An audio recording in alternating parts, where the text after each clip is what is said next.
Soy un conductor de Uber y no paro de recibir solicitudes de viajes con un punto de recogida en la mitad de la nada. Por unas semanas he estado recibiendo solicitudes de viaje con un punto de recogida en medio de la nada. Me dije cuando empecé que el trabajo no sería permanente, y que pronto estaría trabajando en clínicas como para lo que me había estado preparando. Un año después sigo siendo conductor de Uber con un montón de deudas estudiantiles y un título acumulando polvo. Las solicitudes de viaje suelen calmarse a partir de las 9 de la noche entre semana, pero en cuanto llega el viernes o el fin de semana, no bien acepto una solicitud, me envían 3 más. Una noche ya estaba harto de todos los estudiantes borrachos que se metían en mi coche y discutían conmigo para que llevara a su amigo que ya estaba vomitando en el desagüe junto a mis ruedas, que cuando recibí una solicitud desde el campo, inmediatamente le di a aceptar. Me sentí aliviado de por fin dejar las calles de la ciudad después de tanto tiempo, pero en cuanto esas luces de neón se desvanecieron en mi espejo, sentí una inquietud que me invadía. Después de conducir tanto tiempo, la falta de otros coches en la carretera no me había pasado por la cabeza hasta que estuve a un par de metros del punto de recogida, completamente en piloto automático hasta este mismo momento, cuando sentí que me sacudían y me sometían a un bombardeo de alerta roja: te va a matar un loco con un hacha. No había farolas en absoluto y la única luz visible hasta donde alcanzaba la vista eran los faros, que no conseguían perforar el oscuro y eterno vacío que tenía delante. A 100 yardas del punto de recogida. Era un campo, yermo y sin vida, sin una sola brizna de hierba verde ni cultivo a la vista.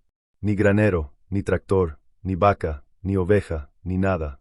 Me detuve justo encima del punto de recogida y me quedé mirando a mi alrededor, perdido, rodeado de oscuridad en una tierra desolada.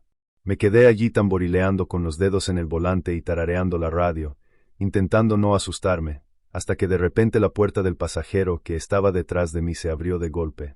El asiento de atrás gimió en señal de protesta y sentí un hundimiento notable en el coche al inclinarse pesadamente, y la puerta del coche se cerró de golpe. Me giré en mi asiento para ver a mi pasajero y me quedé helado al instante, con la voz entrecortada. Allí, en el asiento del pasajero, estaba una mujer joven vestida con una falda estampada con flores y un jersey de lana, pero algo en ella no encajaba. Parecía lo suficientemente normal, pero era algo en sus ojos. Parecían demasiado grandes para su cara.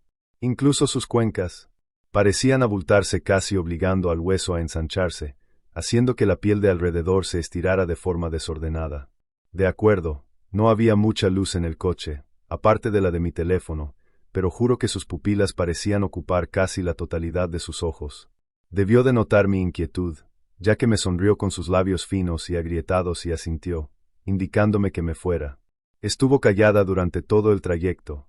Incluso le pregunté torpemente si no le importaba que la radio estuviera encendida, pero no dijo nada. Se quedó allí sentada mirando fijamente mi espejo retrovisor sonriendo.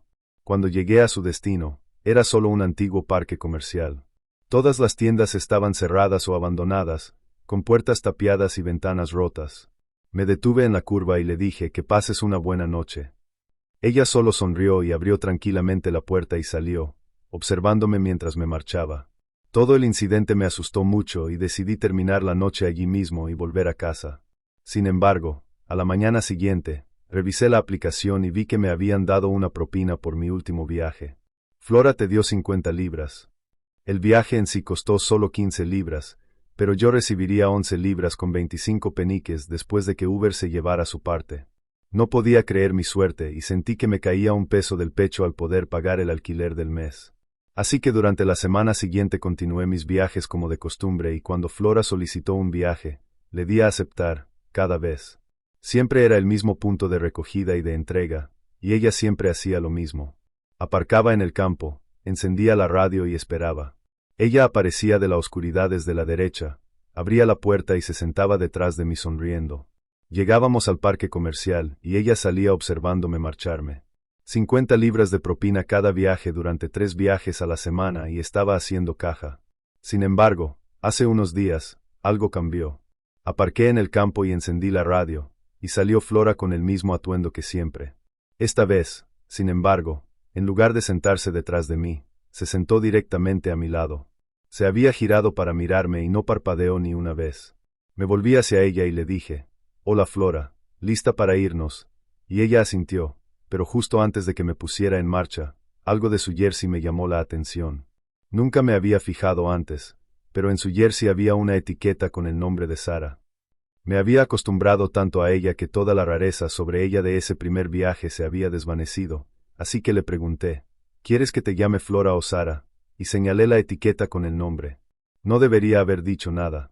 Por primera vez, dejó de sonreír. Frunció un poco el ceño ante la pregunta y se quedó en silencio durante un minuto. Parecía una eternidad mirar esos ojos vacíos y avisarles esperando una respuesta. De repente, su boca se abrió empezando por las comisuras, llegando al centro como una cremallera y se ensanchó de forma antinatural. La única luz en el coche era la pantalla de mi teléfono, como siempre, pero juro que dentro de esa boca estaba completamente vacío. Parecía una de esas muñecas de bebé de plástico que tienen la boca permanentemente abierta para un biberón, pero que no tienen dientes ni encías pintadas. Solo oscuridad total hasta el fondo. Una burbuja comenzó a formarse alrededor de sus labios en los pocos segundos que estuvieron abiertos y estalló cuando Sara salió de su boca antes de cerrarse de golpe y volver a sonreír. Su voz sonaba estática y extrañamente aguda, a diferencia de cualquier cosa que haya escuchado. El volante estaba resbaladizo por mi sudor y el coche aceleró ligeramente por mis piernas temblorosas. Forcé una sonrisa y empecé a conducir con esos ojos gigantes fijos en mí. Sentí que mi corazón latía con fuerza en mi pecho mientras pisaba el acelerador corriendo hacia la parada donde finalmente se iría, pero al doblar la esquina del bosque, un ciervo saltó delante de mí, chocando contra el capó de mi coche y patinando por la carretera delante, dejando tras de sí una perfecta y brillante mancha de sangre. Me quedé mirando al ciervo, con el corazón latiendo cada vez más fuerte, palpitando desde dentro de mis oídos hasta que una notificación sonó en mi teléfono que decía viaje cancelado. La puerta del pasajero se abrió de golpe, y Sara salió del coche caminando hacia el ciervo antes de detenerse y volverse para despedirse con la mano. Para mi asombro, me desperté a la mañana siguiente con una propina de 100 libras y un mensaje que decía nos vemos pronto. Realmente necesito el dinero, pero no sé si estoy arriesgando mi suerte con esta situación y realmente necesito algún consejo.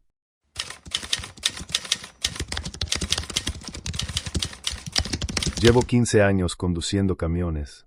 El mes pasado, me equivoqué de gasolinera, y tengo suerte de seguir vivo. Bueno, no sé dónde más poner esto. Intenté denunciar, y la mirada que me puso el agente estuvo a punto de pedirme que me hiciera la prueba de alcoholemia. El operador de mi empresa cree que estaba alucinando de cansancio. Pero sé lo que vi. Sé lo que casi pasó.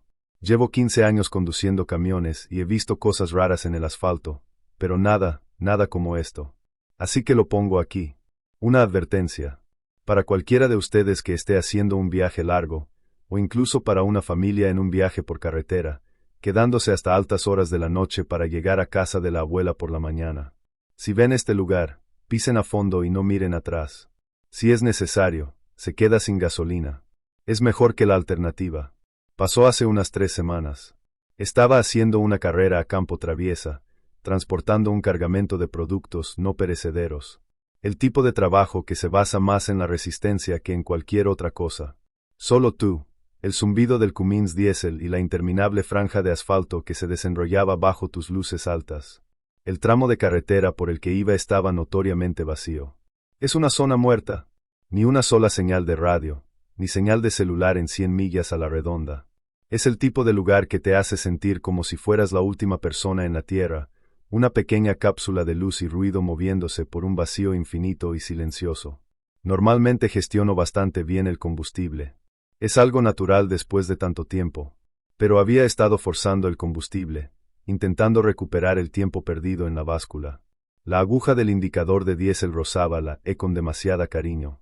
La luz de bajo nivel de combustible había estado parpadeando pacientemente durante los últimos 20 millas, una pequeña luz naranja de mi propia estupidez. Empecé a hacer cálculos, a calcular el kilometraje, y un sudor frío empezó a hormiguearme el cuello.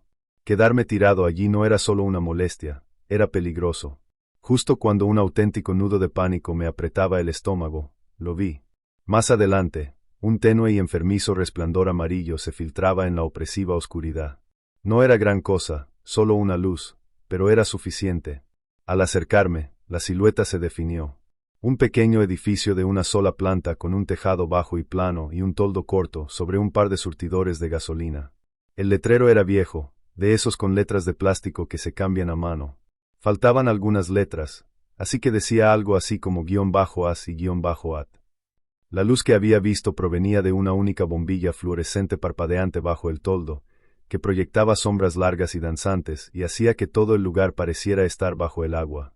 Todo gritaba, sigue conduciendo.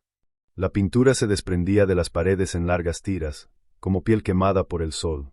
Los surtidores parecían antiguos, de esos con números giratorios en lugar de una pantalla digital. Todo el aparcamiento era asfalto agrietado y maleza. Pero mi cuentakilómetros marcaba ahora, sin duda, vacío, y los mendigos no pueden elegir. Con un suspiro que parecía salir de mis botas, reduje la marcha, con los frenos neumáticos silbando en protesta, y entré con el camión en el aparcamiento. Las ruedas del remolque crujieron sobre la grava suelta.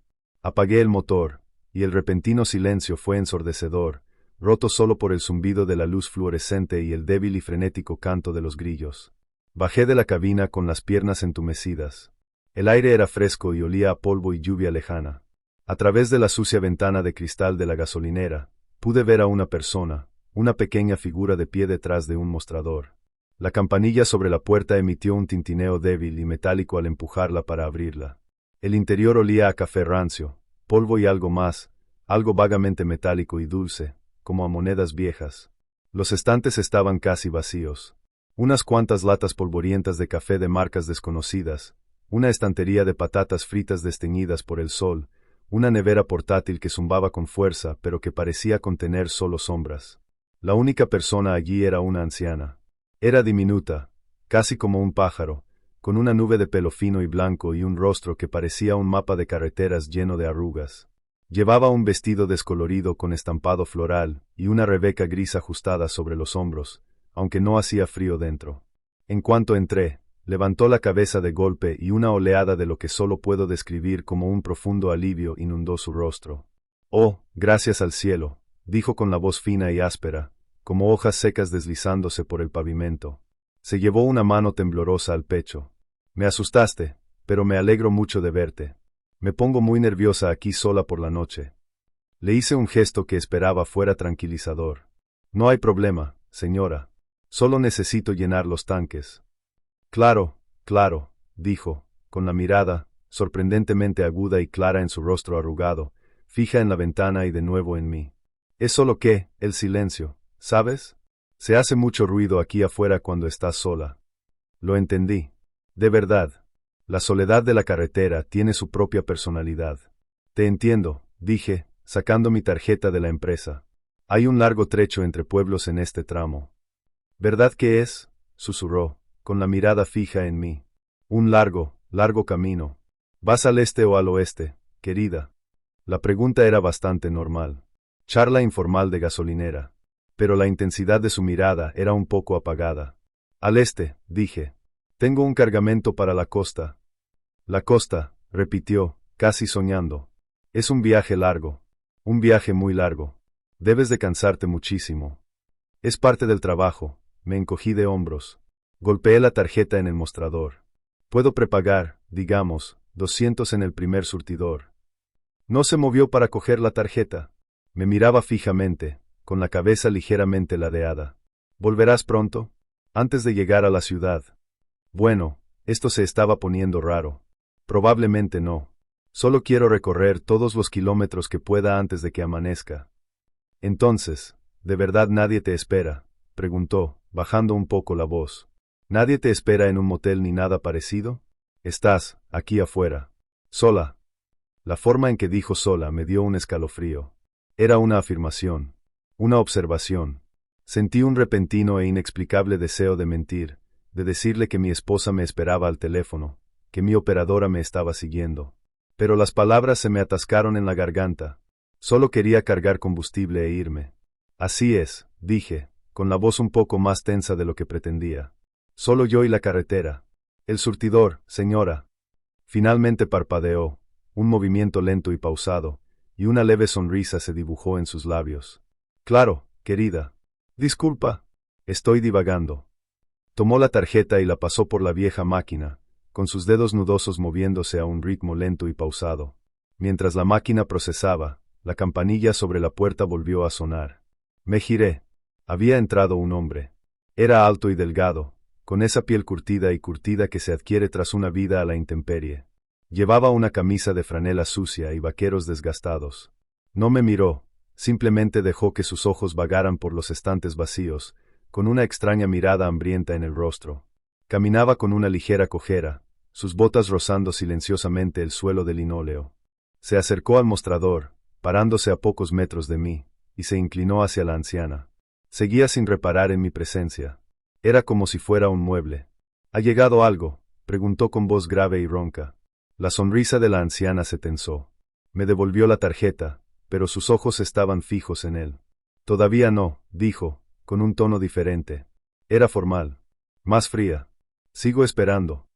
El hombre gruñó, olfateando el aire. Tengo hambre, dijo, y giró la cabeza. Sus ojos, oscuros y planos como piedras de río, me recorrieron una fracción de segundo.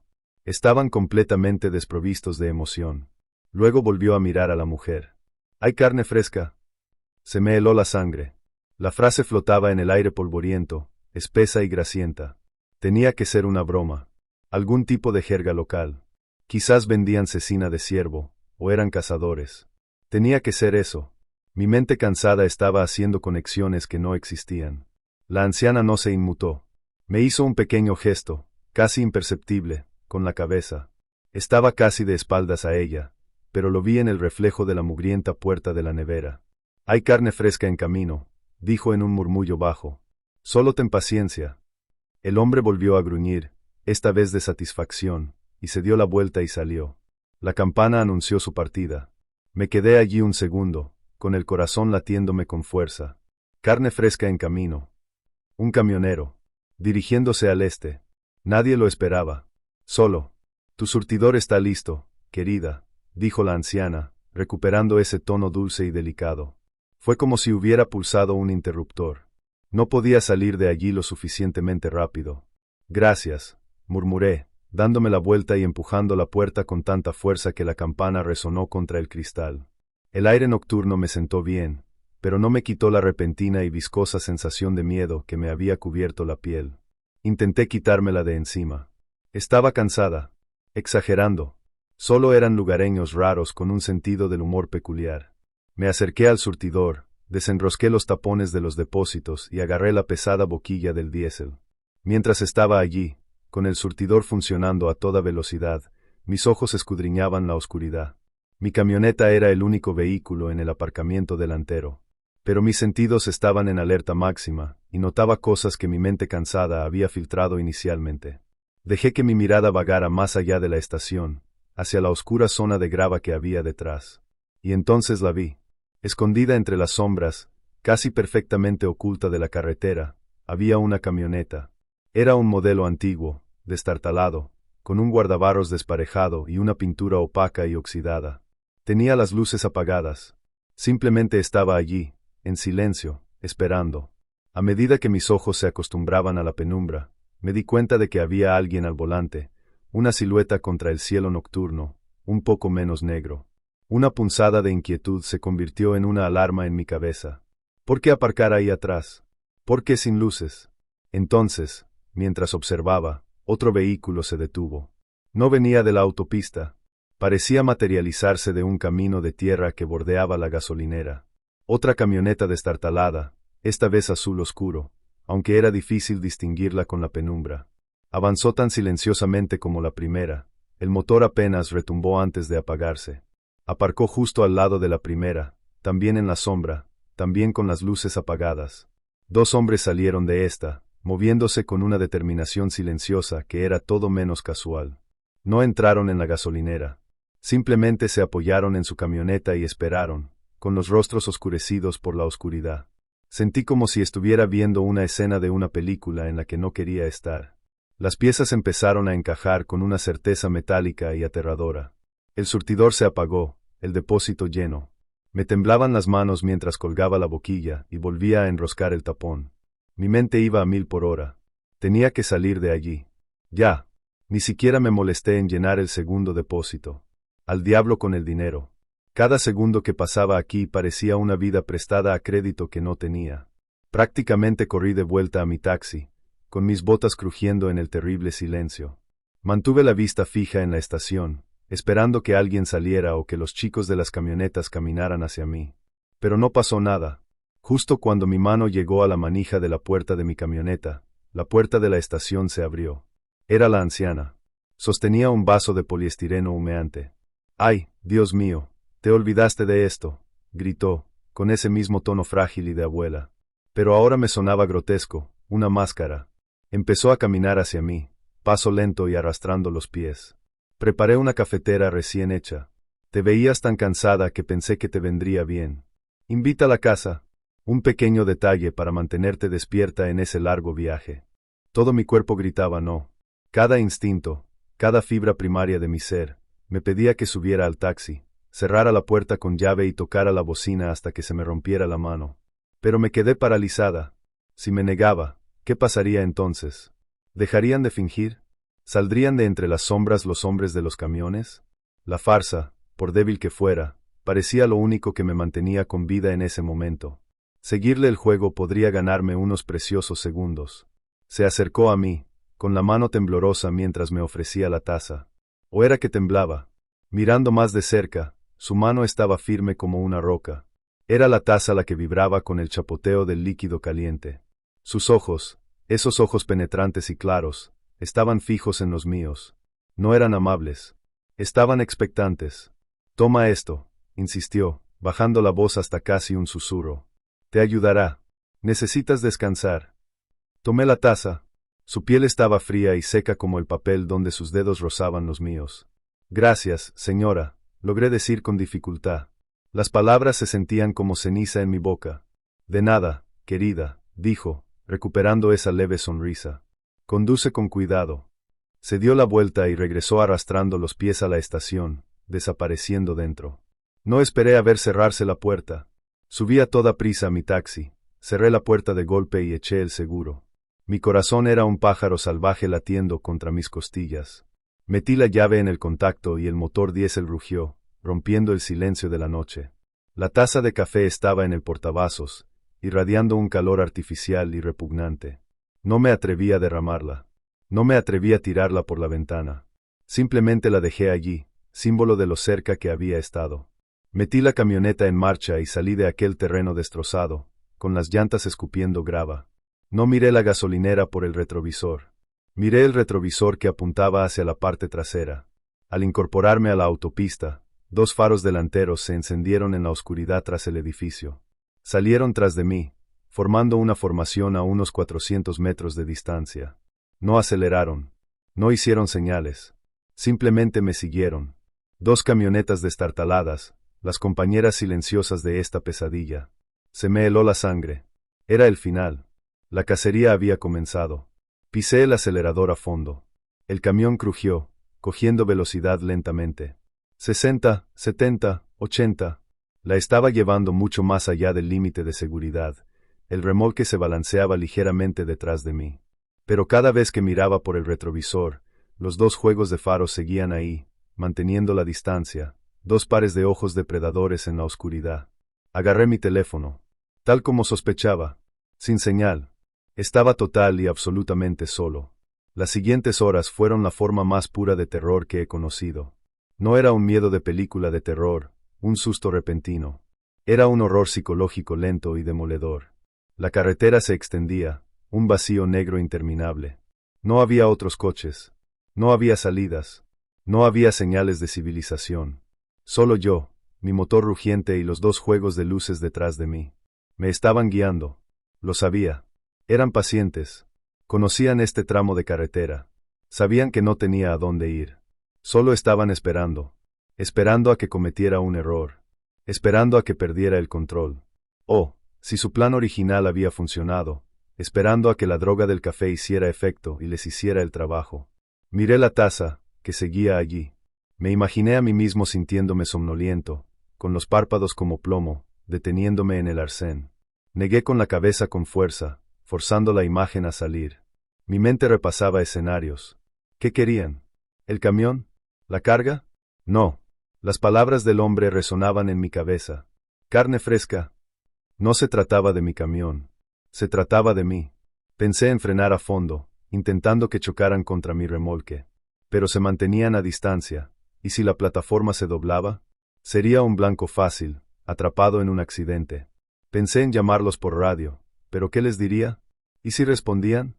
La idea de oír una de sus voces crepitar por la radio era, de alguna manera, más aterradora que el silencio. Así que simplemente conduje. Conduje con la vista fija en la carretera y en el retrovisor. Tenía los nudillos blancos sobre el volante. Tenía el cuerpo empapado en sudor frío. Cada sombra al borde de la carretera era una nueva amenaza, cada curva una posible emboscada. El zumbido del motor era mi único aliado. Mientras estuviera en marcha, me movería. Mientras me moviera, estaría vivo. La noche parecía extenderse eternamente. El tiempo perdió todo significado. Solo existían la carretera, el motor, el miedo y las luces. Nunca vacilaron, nunca se acercaron, nunca se quedaron atrás. Eran una presencia constante y aterradora. Una promesa de lo que me esperaba si me detenía. Entonces, después de lo que pareció una eternidad, lo vi. Un tenue, casi imperceptible relámpago en el horizonte oriental. Al principio, pensé que mis ojos cansados me jugaban una mala pasada. Pero creció, una línea gris pálida, luego un púrpura suave y amoratado. El amanecer. No me permití sentir esperanza. Parecía demasiado una trampa. Pero cuando el sol comenzó a coronar el horizonte, pintando el desolado paisaje de tonos naranjas y rosas, algo sucedió. Me miré por el retrovisor. Los faros que tenía detrás habían desaparecido. Examiné la carretera a mis espaldas con el corazón en la garganta. Las dos camionetas seguían allí, pero se alejaban. Rápidamente. Cuando los primeros rayos de sol directo se extendieron sobre la llanura y tocaron mi parabrisas, me miré por el retrovisor una última vez. Las dos camionetas daban un giro brusco y sincronizado en medio de la carretera vacía, y se alejaban a toda velocidad en la dirección de donde habíamos venido. Se habían ido. Así, sin más. La luz del sol me había salvado. Era como si fueran criaturas de la oscuridad, incapaces o reacios a actuar a la luz del día, donde podían ser vistos, identificados. Conduje otros 16 kilómetros, con el cuerpo temblando de adrenalina y alivio, antes de detenerme finalmente. Apagué el motor y el silencio que se apoderó de mí fue hermoso. Era el silencio de la supervivencia. Me quedé allí sentado un buen rato, viendo cómo el sol ascendía en el cielo, simplemente respirando. Mis ojos se posaron en el vaso de poliestireno. Con un movimiento convulsivo y furioso, lo agarré, bajé la ventanilla y lo arrojé al desierto. Lo vi caer en una zanja, un pequeño e inofensivo pedazo de basura blanca que encerraba una sentencia de muerte. Terminé mi carga. Entregué mi carga. Lo hice en piloto automático, con el terror de esa noche repitiéndose en mi cabeza. Tenía un aspecto fatal, y mi jefe me dijo que me tomara unos días libres. Lo primero que hice fue ir al cuartel de la Policía Estatal del Condado, donde estaba la comisaría. Me senté en una sala de interrogatorios estéril y le conté mi historia a un oficial de aspecto cansado y bigote espeso. Se lo conté todo. La comisaría, la anciana, sus preguntas, el hombre, la frase carne fresca, los camiones, el café, la persecución. Lo anotó todo, pero su expresión era de incredulidad educada y profesional. Entonces, dijo, tamborileando con el bolígrafo en su bloc de notas, «¿Estás diciendo que esta gasolinera, que por cierto no aparece en ninguno de nuestros mapas, es una tapadera para una especie de partida de caza, y que persiguen a camioneros toda la noche?» «Te voy a contar lo que pasó», dije con la voz tensa. «Ese café estaba adulterado. Iban a matarme. ¿Y tienes este café?» Lo tiré. Tenía miedo. Suspiró. «Mire, señor, los camioneros conducís muchas horas. La mente puede jugarte una mala pasada cuando estás fatigado». Insistí. Le di el kilómetro donde creía que estaba. Le describí el desvío. Le dije que tenía que echarle un vistazo. Para su crédito, y probablemente solo para callarme, aceptó seguirme la corriente. Dijo que iría a dar una vuelta cuando tuviera oportunidad. Sabía que eso significaba nunca. Así que insistí. Le dije que iría con él. Que le mostraría el lugar exacto. Después de una larga discusión, aceptó a regañadientes, probablemente pensando que era la manera más rápida de demostrar que estaba loca. Así que al día siguiente, Estaba en el asiento del copiloto de su patrulla, conduciendo de vuelta por ese mismo tramo oscuro de la carretera, esta vez bajo la brillante e implacable luz del día. Tenía un nudo en el estómago. Debería estar aquí arriba, dije con la voz ronca. Al doblar esta curva. Damos la vuelta a la curva, y allí estaba. El desvío de tierra. El aparcamiento de asfalto agrietado. El edificio de una sola planta con el tejado bajo y plano.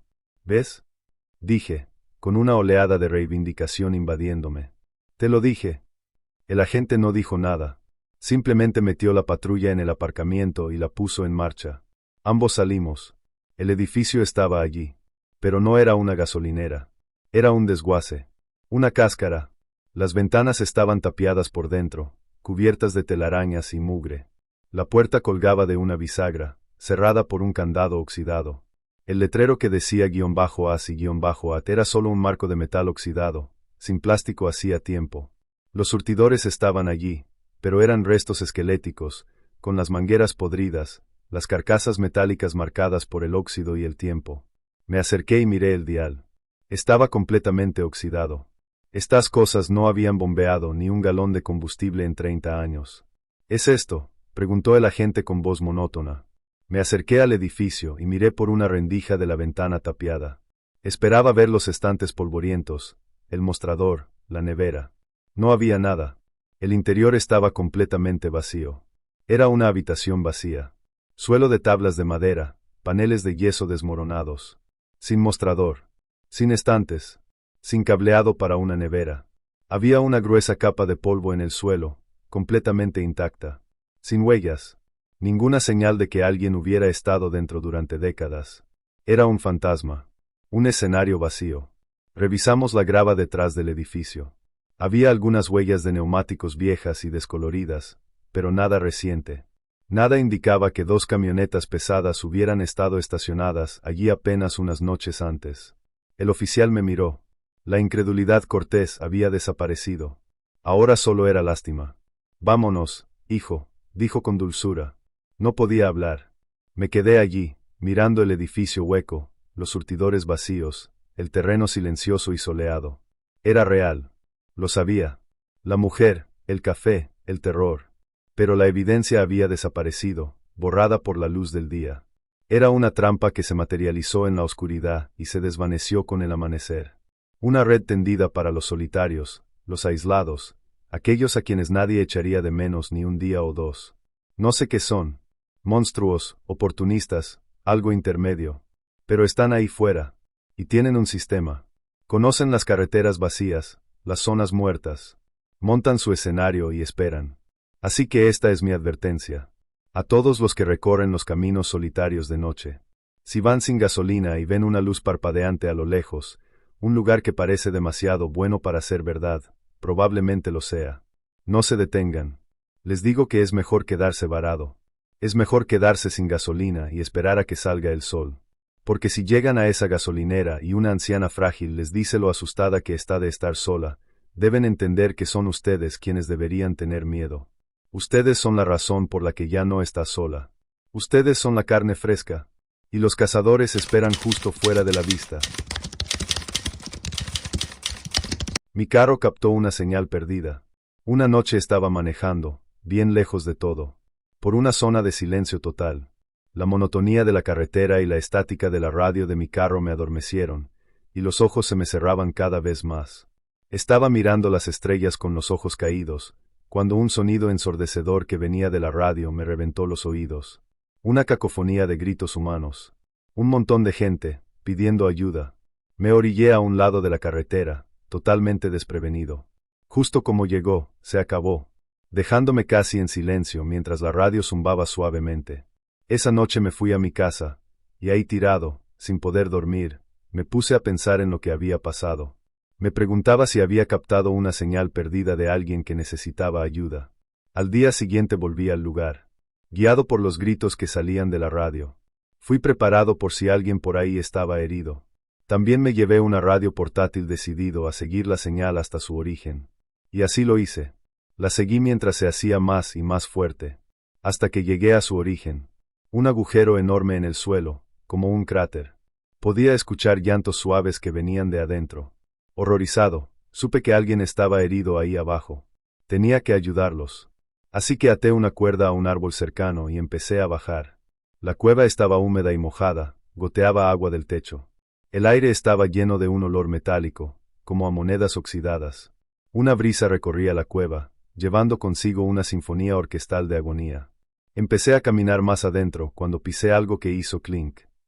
Eran unas llaves con una etiqueta que decía edificio de apartamentos 426, seguido de una dirección. De una ciudad que yo sabía que no existía. Mientras caminaba más adentro, pronto encontré de dónde venían los gritos y gemidos de agonía. Al menos una docena de personas estaban fusionadas a las paredes, al techo y al suelo de la cueva. Un hombre estaba completamente fusionado a la pared de piedra, con la cara congelada en una expresión de terror. Todavía recuerdo el horrible sonido de piedra contra piedra mientras sus ojos se movían para verme. Había otros medio fusionados a las paredes de piedra, pidiendo ayuda con dolor. A algunos les faltaban extremidades. Cortadas perfectamente, en líneas rectas. No había sangre. Aunque los muñones no parecían estar cauterizados. Un hombre estaba en el suelo en posición fetal. La mitad de él estaba hundido. La mitad de su cara me miraba y empezó a hablarme con palabras apenas legibles. Tienes que ayudarnos, por favor, por el amor de Dios.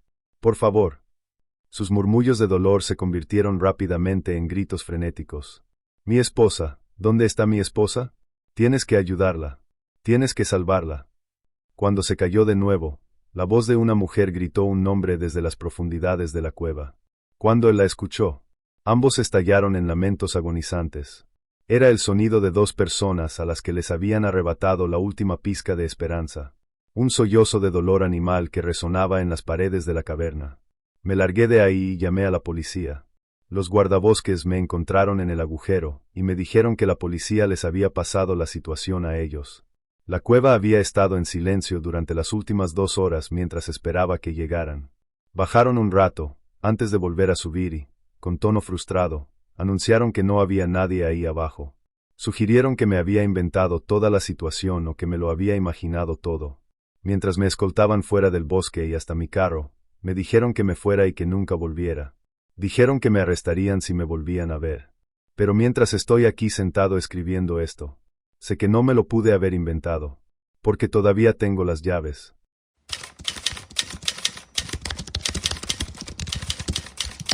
Estaba viajando en una camioneta con mi esposa, 2 amigos y una amiga por el interior del estado de Maranhão, Brasil. Era la primera vez que íbamos a ese estado. Como era medianoche, no conocíamos nada de la zona, lo que nos hizo perdernos en una región bien rural. El suelo era de tierra, pocas calles tenían farolas y las únicas fuentes de luz eran los faros del coche y la luna. Todas las casas tenían cercas de alambre de púas para evitar intrusos. Manejamos por horas y no encontrábamos la salida de esa zona. Entonces vimos una casa con la puerta entreabierta y una luz amarilla encendida. Me bajé del coche y pregunté si había alguien en casa, diciendo que necesitaba ayuda. En ese momento, la puerta y la luz se cerraron de inmediato. Se me puso la piel de gallina. De camino al coche, vi una muñeca con ojos negros atada a la cerca. Me dio mucho miedo y me volví a meter en el coche rápidamente. Otra cosa rara es que mis amigos notaron que, en todos los caminos por los que habíamos pasado, no había señal de celular. Seguimos manejando y todavía no podíamos salir de esa zona rural. En otro camino, nos encontramos con una gran formación rocosa, y había una muñeca gigante, como un espantapájaros.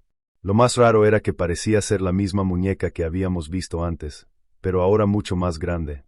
Empecé a sentir una energía pesada, ominosa y una sensación de peligro. Mi novia estaba llorando y mis amigos estaban en shock. Cuando cruzamos la formación rocosa, al final había una gran cruz con una mujer atada. Estaba hablando palabras incoherentes con un tono profundo y grave, moviendo la cabeza violentamente, pálida, con manchas de sangre en la cara y el vestido, y sus brazos tenían un color verdoso. Nuestra amiga se desmayó del miedo. Yo estaba completamente paralizado por el shock, sin poder reaccionar. Cuando miré por el retrovisor, vi a varias personas con capuchas negras que venían hacia nosotros. Inmediatamente aceleré hasta que estuvimos lejos de esa zona. Entramos en una zona más tranquila y tuvimos que estacionar el coche para ahorrar gasolina, planeando intentar salir cuando amaneciera. No podíamos dormir, así que hablamos para pasar el tiempo. En cuanto amaneció, empecé a conducir, con la esperanza de encontrar a alguien que nos pudiera guiar. Extrañamente, encontramos la salida rápidamente. Cuando llegamos a la ciudad, las señales de celular volvieron. Nuestros amigos intentaron ubicar la zona en internet, pero no encontramos nada al respecto. La gente del pueblo cercano tampoco tenía conocimiento de la formación rocosa, las figuras encapuchadas ni nada extraño que hubiéramos visto, como si nada de eso hubiera existido. Hasta el día de hoy, seguimos con la curiosidad, pero preferimos no volver a pasar por esa experiencia.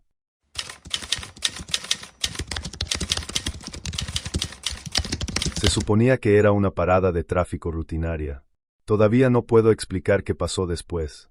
La llamada llegó justo antes de las 5 de la mañana.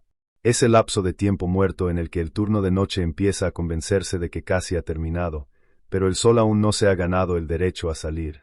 Las carreteras estaban vacías, de esa forma inquietante, como si todos los demás tuvieran el buen sentido de estar dormidos. Un solo vehículo. Luces de emergencia encendidas, bloqueando parcialmente el arcén de una carretera de 2 carriles. No había informes de accidentes. El conductor no respondió. Mi compañero, Dan, conducía. Las ventanillas se agrietaron. El aire frío entraba a raudales en la patrulla, tan fuerte que nos mantuvo despiertos después de una larga noche. La radio murmuraba en voz baja, sin nada más pendiente.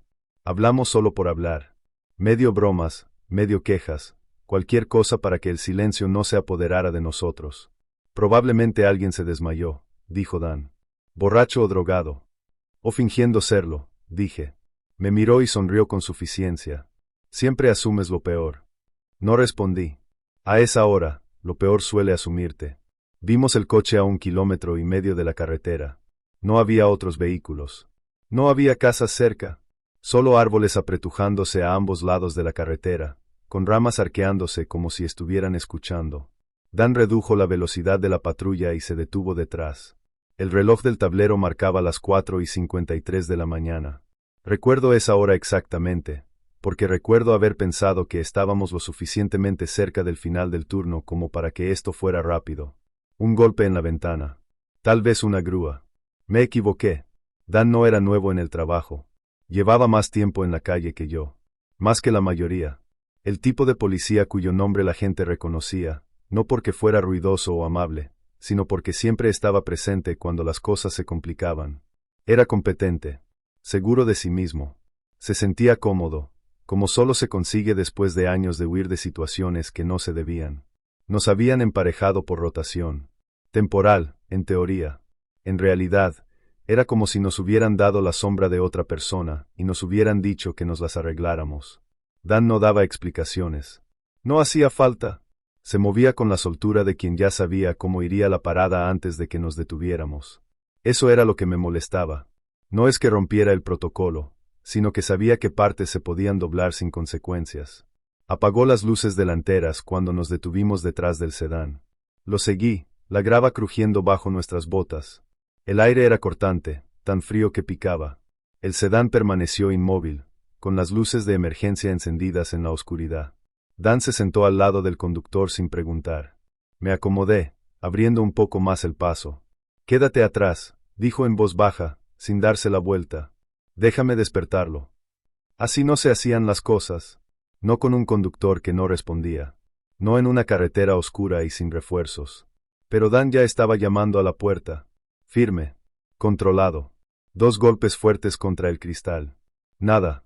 Volvió a golpear, esta vez con más fuerza. Señor, gritó. Policía. Nada. Las luces de emergencia seguían parpadeando. Observé el reflejo de Dan en la ventanilla.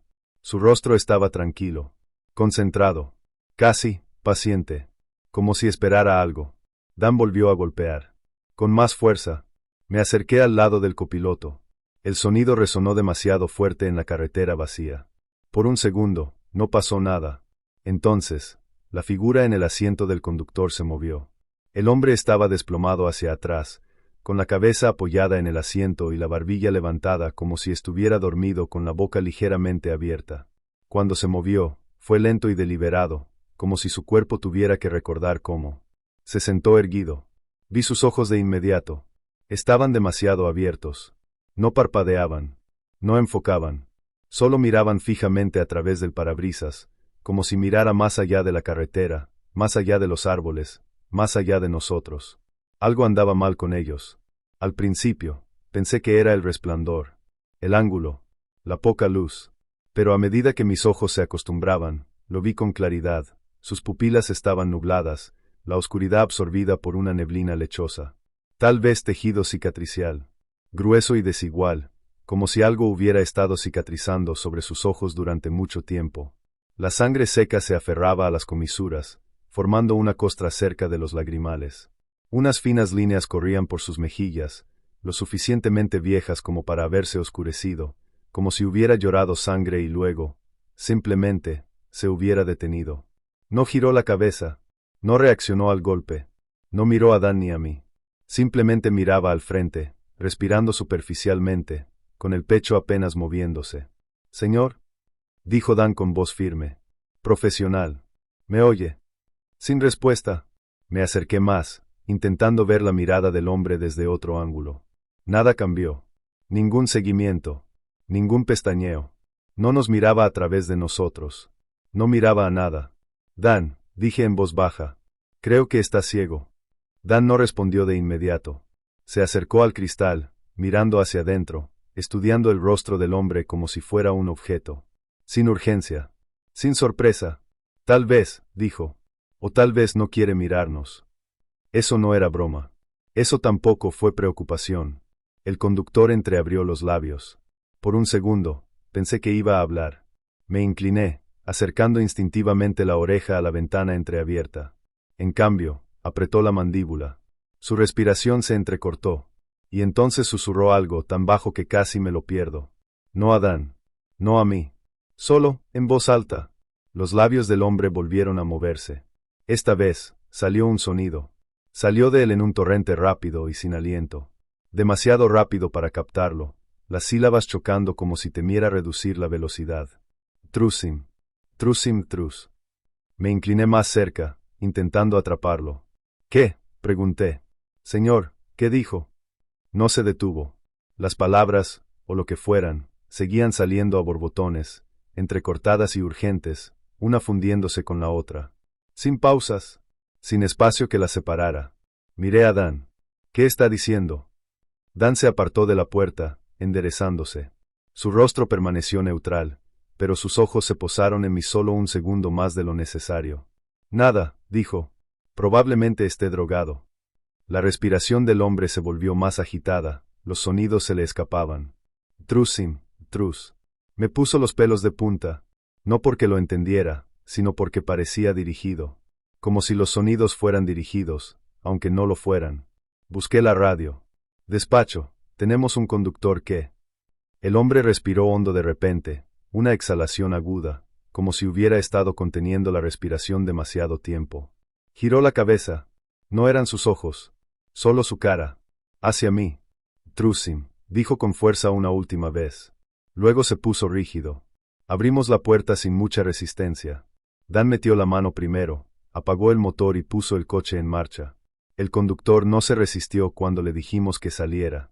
Se movió rígido, como si sus articulaciones no le estuvieran escuchando del todo, pero obedeció. Sin movimientos bruscos, sin agresividad, simplemente mal. De cerca, el daño en sus ojos era peor. La opacidad no era uniforme, más espesa en algunos lugares, desigual, como tejido cicatricial que hubiera crecido sin supervisión. Seguía sin mirarnos. Mantuvo la cabeza hacia adelante, la barbilla ligeramente levantada, respirando superficial y rápidamente. «Tranquilo», dije, en voz baja mientras lo guiábamos hacia el arcén. «¿Estás bien?». No estaba segura de si era por él o por mí. Dan estaba de pie cerca de él, con una mano ya cerca del hombro del hombre, como si esperara una excusa. Puse la radio. «Despacho, traigan una ambulancia. Tenemos un hombre, inconsciente. Posible emergencia médica». El conductor se tambaleaba. Ajusté mi agarre, estabilizándolo. Su ropa estaba húmeda de sudor a pesar del frío, su piel caliente bajo mis guantes. Por un segundo, todo pareció estar bajo control. Entonces su mano salió disparada. Me agarró la parte delantera del chaleco, clavándose los dedos con tanta fuerza que me jaló hacia adelante. Su fuerza me tomó por sorpresa, no era explosiva, sino desesperada, frenética. Caí de rodillas con fuerza. Recuperé el equilibrio rápidamente. «Oye», grité. Su rostro se contrajo, apretando la mandíbula, rechinando los dientes. Los sonidos regresaron, ahora más fuertes, saliendo de él en una ráfaga sin aliento. «Trus, Trus». Me salpicó la mejilla. Me quedé paralizada. El entrenamiento te dice que crees distancia, que te desacoples. Pero solo podía ver lo dañado que estaba, lo perdido que estaba. Esto no fue un ataque, fue pánico. Un hombre ahogándose, agarrándose a lo más cercano. Tranquilo, repetí, con las manos en alto, intentando despegarle los dedos sin que se le pasara la raya. «¿Estás bien? Viene ayuda». Esa vacilación duró quizás medio segundo. Dan no dudó ni un segundo. Se abalanzó, agarró al hombre por el hombro y lo derribó con fuerza. El conductor cayó al suelo con un golpe sordo, sin aliento. «Dan», grité. Demasiado tarde. Dan lo siguió, con la rodilla firmemente plantada en la espalda del hombre. El conductor gritó, más por la conmoción que por el dolor, mientras sus brazos se movían inútilmente contra el pavimento. «Deja de resistirte», ladró Dan, lo suficientemente fuerte para la cámara corporal. Lo suficientemente fuerte para justificar lo que estaba haciendo. El hombre no se resistía. Dan lo jaló, obligándolo a tumbarse, y luego le dio una fuerte patada en el costado. Innecesario. No reactivo. Intencional. «Dan, basta», dije, tirando de él hacia atrás. Dan se apartó lentamente, respirando con normalidad, como si acabara de terminar algo rutinario. Algo practicado. El conductor yacía allí jadeando, ligeramente encogido de lado, los sonidos habían desaparecido. Sus ojos miraban al cielo, desenfocados, con lágrimas dibujando líneas nítidas en la sangre seca de su rostro. La radio crepitó. La central confirmó que los servicios médicos de emergencia estaban en camino. Dan miró al hombre y luego a mí. «Te agarró», dijo secamente. «¿Dudaste?» No respondí. Porque tenía razón. Y porque la forma en que lo dijo me revolvió el estómago. Los servicios médicos de emergencia llegaron unos minutos después. Los paramédicos actuaron con rapidez, profesionalismo, imperturbables ante la sangre seca o la mirada perdida del hombre. Tras un breve intercambio, preguntaron si alguno de nosotros podía acompañarnos. Dado el comportamiento del hombre, tenía sentido. «Voy yo», dije. Dan no discutió. Simplemente asintió y siguió a la ambulancia en la patrulla. Adentro, el aire olía a antiséptico y guantes de goma. El hombre yacía atado a la camilla, con el pecho subiendo y bajando a ráfagas suaves. El médico le revisó las constantes vitales mientras la ambulancia regresaba a la carretera. Fue entonces cuando lo sentí. Sus ojos estaban fijos en mí. Ya no estaban desenfocados. No miraban por el parabrisas. Fijaron la vista directamente en mi cara. Me moví ligeramente, pensando que era coincidencia. No lo era. No parpadeó ni un segundo. El médico le habló, le preguntó su nombre, la fecha, dónde estaba. No hubo respuesta. Solo esa mirada. Inquebrantable. Atenta. Entonces sus labios se movieron. Suave esta vez. Casi tierno. «Trusim». Me quedé paralizada. Lo repitió de nuevo. Más lento. Todavía apretado. Todavía lo suficientemente bajo como para que el médico no se diera cuenta. «Trus-im». Una y otra vez. Un susurro sincronizado con el zumbido de la carretera. Cada repetición me presionaba más profundamente. Rompí el contacto visual y me quedé mirando el armario metálico frente a mí hasta que la ambulancia aminoró la marcha y entró en la enfermería. En el hospital, registraron al hombre y lo pusieron en una habitación bajo observación. Estaba retenido a la espera del alta médica. Nada grave en teoría. Hasta que no recibiera el alta médica, era nuestra responsabilidad. Dan y yo nos quedamos fuera de la habitación mientras un médico intentaba, sin éxito, sacarle nada coherente. «No me está dando mucho», dijo el médico. «Podría ser psiquiátrico. Podría ser neurológico. Es difícil saberlo». Dan asintió. «Esperaremos». Cuando el médico se fue, Dan se acercó más a mí. «¿Estás bien?», preguntó. «Sí», dije. Me observó un segundo y luego sonrió con suficiencia. «¿Dudaste ahí atrás?»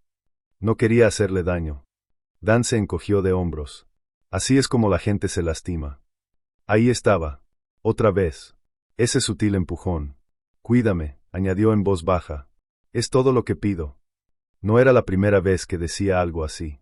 Y no era lo peor que había hecho. Meses antes, un agente estuvo involucrado en un tiroteo. Limpio en el papel. Demasiado limpio. Dan afirmó que el sospechoso buscó un arma. Un arma que no había estado allí antes. Vi de dónde venía. Desde entonces, había vivido con esa certeza. Vivía con la culpa, con el miedo, con la certeza de que tenía una esposa y una hija que dependían de mi regreso a casa. Decidí entonces que lo denunciaría. Con cuidado. De la manera correcta. Dan no tenía ni idea. Al menos, no creía que la tuviera. Voy al baño, dijo Dan. Coge algo de la máquina expendedora. Los pasos de Dan se desvanecieron por el pasillo. No todos a la vez. Lo justo para que el sonido se adelgazara, se alargara y finalmente dejara de pertenecer a esta habitación.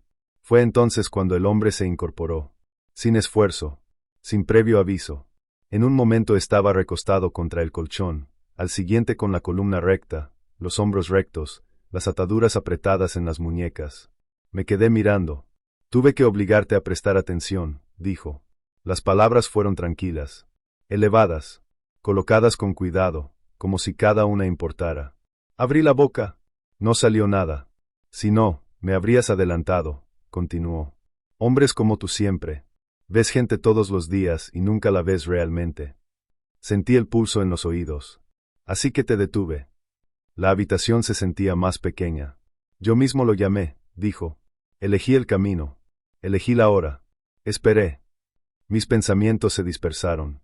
Lo único que pude decir fue un silencio aturdido. ¿Qué demonios? No lo reconoció. No duermo, dijo. No descanso. No olvido. Levantó la barbilla ligeramente. Vienen, los quiera o no. Seguí su mirada hasta sus ojos. Intenté cerrar la puerta, continuó. Intenté cegar la parte de mí que observa. Su voz no cambió.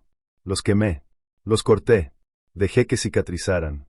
Pensé que si no podía ver el mundo, no vería lo que viene después. Una leve exhalación. No sirvió de nada. Me temblaban las manos. No llegan como pensamientos, dijo. Llegan enteros. Completos. Como estar de pie en una habitación después de que todo ya haya sucedido. Se inclinó ligeramente hacia adelante. Así es como lo vi. Se me encogió el estómago. Siente que te alejas, dijo el hombre. Sabe que cargas con la culpa. Hombres como él lo reconocen. Las palabras me presionaron. Sabe que hablarás, continuó. Al final. Y no puede permitirlo. El aire se sentía denso. Tiene demasiadas cosas invertidas, dijo el hombre. Demasiadas historias ya contadas. Entonces la visión se desplegó. Sin prisas. Sin gritos. Recitada. Va a tu casa cuando sabe que no estás, dijo el hombre. Elige un momento en el que las paredes están en silencio y el suelo recuerda cada paso. Sentí una opresión en el pecho. Tu esposa oye la puerta, continuó. Cree que eres tú. Incluso sonríe. Me sentí mal. Se tira al suelo en la cocina, busca su teléfono, dijo. Lo deja en la encimera. Con la pantalla baja. Se me encogieron los dedos. Le pisa la mano, dijo el hombre en voz baja. No lo suficiente para aplastarla. Solo lo suficiente para que los huesos se deslicen. Se me cortó la respiración. Cuando vuelve a intentarlo, le rompe el brazo más arriba, continuó. Por encima de la muñeca. Limpio. El sonido es agudo en una cocina silenciosa. Mi visión se nubló. Intenta gritar, dijo. Primero se le va el aliento. Las palabras seguían saliendo. La inmoviliza contra la encimera, dijo el hombre. No está enojado. Tiene cuidado. Necesita que se mantenga consciente. Apenas podía respirar. Se arrastra, continuó. Un brazo arrastra mal. El otro tiembla demasiado para sostener su peso. Una pausa. Piensa en tu hija, dijo. No en ti. Sentía las rodillas débiles. No llega lejos. El zumbido de la habitación era ensordecedor. Vuelve a casa más tarde, dijo el hombre. Lo hueles antes de verla. Se oyeron pasos débilmente al final del pasillo. Vayan por la casa, continuó. Habitación por habitación. Porque así son ustedes. Bajó la voz. Te espera en el pasillo, donde las paredes se estrechan. Me dio un vuelco el corazón. Te dispara una vez, dijo el hombre. Bajo. Lo suficiente para mantenerte despierto. El pomo de la puerta se movió ligeramente. Se arrodilla a tu lado, susurró. Te dice que esto no tenía por qué pasar. La puerta se abrió. Dan volvió a entrar en la habitación. El hombre se desplomó al instante, como si le hubieran cortado la columna. Su cabeza se recostó contra la almohada, con la mirada perdida, destrozada de nuevo. Trusim, susurró en voz baja. Trusim. Dan lo miró, indiferente. ¿Dijo algo útil?, preguntó. No pude responder. Porque sonaba a locura. Y porque sonaba a un recuerdo que aún no había sucedido. Después de lo que pareció una eternidad atrapados en el hospital, aparecieron 2 oficiales para ocupar nuestro lugar. El sargento quiere que regresen, que empiecen con el papeleo. Tenía sentido, pero no me hacía ninguna gracia. El papeleo después del día que habíamos pasado sonaba fatal. Dan nos llevó de vuelta a la comisaría sin decir mucho. Parecía cansado. De verdad. El tipo de cansancio que se siente después de tantos años por las noches, cuando la adrenalina desaparece y solo queda la rutina. Entrando, estiró los hombros y dejó escapar un largo suspiro. Estoy agotado, dijo. Puedes encargarte del papeleo. Eso me pilló desprevenida. Normalmente, insistiría en explicarme todo él mismo. Sí, dije. Ya lo tengo. Asintió. Te lo agradezco. Voy a casa a dormir un poco. Sin nerviosismo. Sin tensión. Solo otro turno terminando. Mientras caminaba hacia la puerta, se detuvo. Oye, dijo, mirándome. No le des demasiadas vueltas esta noche. El tipo estaba hecho un desastre. Cosas que pasan. Entonces se fue. Me quedé mirando el informe más tiempo del debido, releyendo las mismas líneas sin asimilarlas. Lo que el hombre había dicho en el hospital ahora se sentía lejano, como algo escuchado en un sueño. La fatiga tiene ese efecto. Hace que los recuerdos sean poco fiables. Los sonidos se difuminan.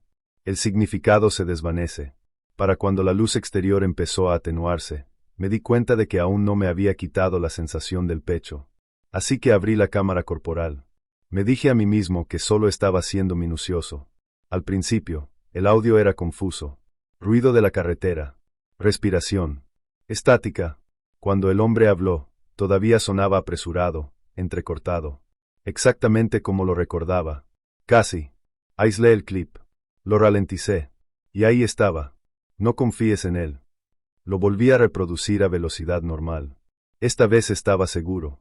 El hombre nunca hablaba incoherentemente. Hablaba con miedo. Había intentado advertirme desde el principio.